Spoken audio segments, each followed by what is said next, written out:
here. It's my pleasure to introduce Ryan McKee, and she's a Senior Director of the U.S. Chamber Center for Capital Market Competitiveness.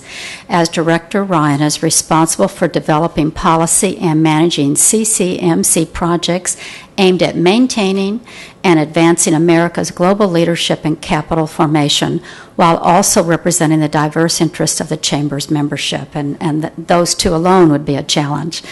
Prior to joining the Chamber, Ryan served as Legislative Director to Congressman Vito Fossella. Beginning in 2006, Ryan was responsible for the formulation and advocacy of policy for the House Republican Policy Committee Task Force on Capital Markets. Boy, that's so long. Can anyone repeat that? I don't know. I can repeat it. Aimed at improving the competitive position of the U.S. capital markets in the international marketplace. In her role as policy advisor, she organized a national tour of field hearings with businesses across the country aimed at identifying the top regulatory, legal, and tax issues affecting their ability to compete in an increasingly global economy. Certainly, again, a challenge for all of us. McKee graduated with honors from Ohio University in 2003 with a bachelor's degree in political science. She lives in Columbia Heights in Washington, D.C., and please join me in a warm welcome for Ryan McKee. Ryan?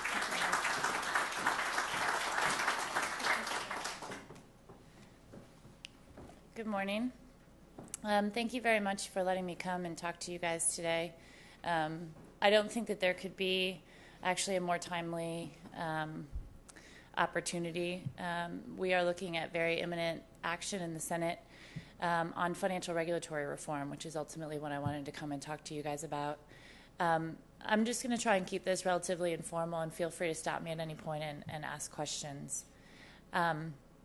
But I think it probably makes sense for me to just give some general background on where the legislation is basically coming from, where it was generated, the specific issue that we want to talk to you about today, which is the Consumer Financial Protection Agency, what our primary concerns are, and then just give you generally a sense of the status of the legislation, what we're anticipating in terms of action in the Senate and potentially a conference with the House. So essentially this bill, the Financial Regulatory Reform Bill, is the administration's and Congress's response to the financial crisis. So there's about 11 different titles that address various issues that arose where basically some weaknesses in our financial regulatory structure were exposed by the events of 2007, 2008. The bill ranges from, trying to identify risks to the financial system overall, to dealing with derivatives regulation, to dealing with registration of hedge funds, to the piece that I want to talk to you about today, which is focusing on consumer protection. So basically, the consumer protection title of the bill is only about 250 pages of about 1,400 pages of legislation. So this is just one piece of that. Essentially, the Consumer Financial Protection Agency, as it is proposed, was written by the administration and submitted to Congress last summer. And then subsequently, the bill was introduced in the House. They passed its version in December. I think it was pretty close between Republicans and Democrats. I think we had around 25 Democrats in the House that voted against the bill, and largely it was because of their objections to this Consumer Financial Protection Agency. And so now the focus has moved to the Senate. There's been various versions of this bill out there. But as of right now in the Senate, it is called the Bureau of Consumer Financial Protection.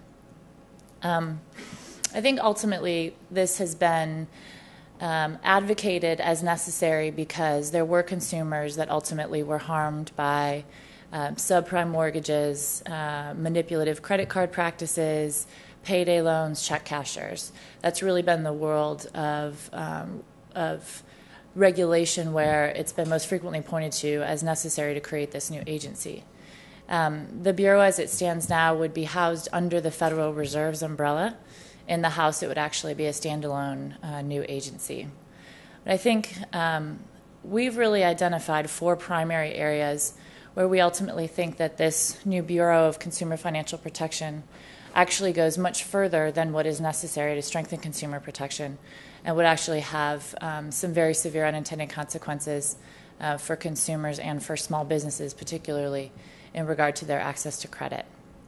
So just to sort of get into the structure of the agency and what concerns us about it, I think first and foremost, this new regulator, as I mentioned, would be housed under the Federal Reserve, but the Federal Reserve would have no oversight ability over this new bureau.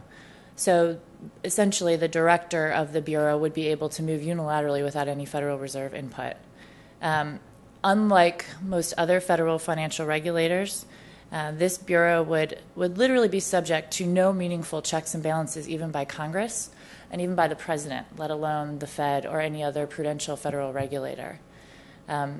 Unlike the Securities and Exchange Commission or even the Federal Trade Commission, where you have a chairman that is supported by a bipartisan commission, this bureau has a single director that's appointed by the president. So there's not that check and balance at a bipartisan level. They would have an instantaneous, significant budget. They have access to 10% of the Federal Reserve's budget, which, based upon the Fed's FY 2011 budget request, would be over $400 million in the first year alone. So I just point that out to you because we're talking about a very, very powerful, very large new federal regulator.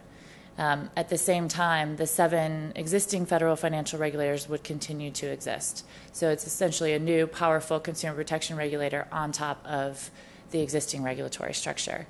So that alone, we think you're basically adding a lot of bureaucracy without trying to streamline the rest of regulation at the federal level.